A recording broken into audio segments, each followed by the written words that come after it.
So the customer did actually come to us looking for a solution to getting into the retail space. Prior to discussing with Sigma, they were only actually doing what's called bag-in-box. So think restaurants, bars, things like that. Our customer had originally reached out to us looking to get a quote on just a bagger and a use scale. So during our time here at Sigma, the FAT that the customer required was a 13 bags per minute or higher with a 2-pound nugget or portion. And then they also wanted a 7 bags per minute or higher on a 4-pound portion or 4-pound fillet.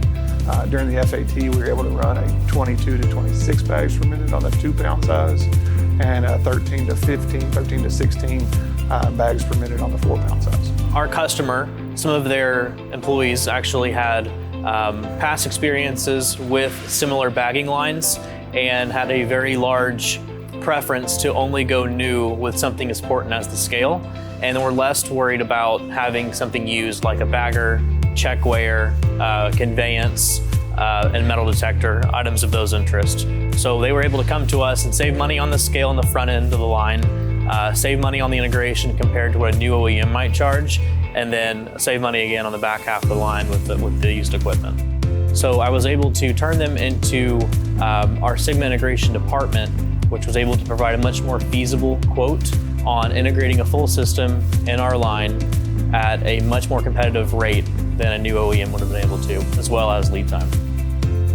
So the final line layout here at Sigma was a fastback over top of a CCW, which then fed into an incline conveyor, over to a bagger, into a discharge conveyor, onto a conveyor for check weighing, and then out to an accumulation table. Customer did come to us with a unique space confinement issue. Customer only had about 13 feet of floor to height, making it to where a typical bagging system was not going to work for them.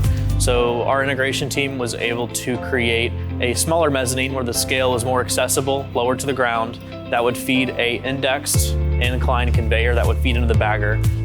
When we went into the field and for install, we provided them step-by-step with their maintenance team, with their operators, with their upper management to make them feel at home with the equipment that they received.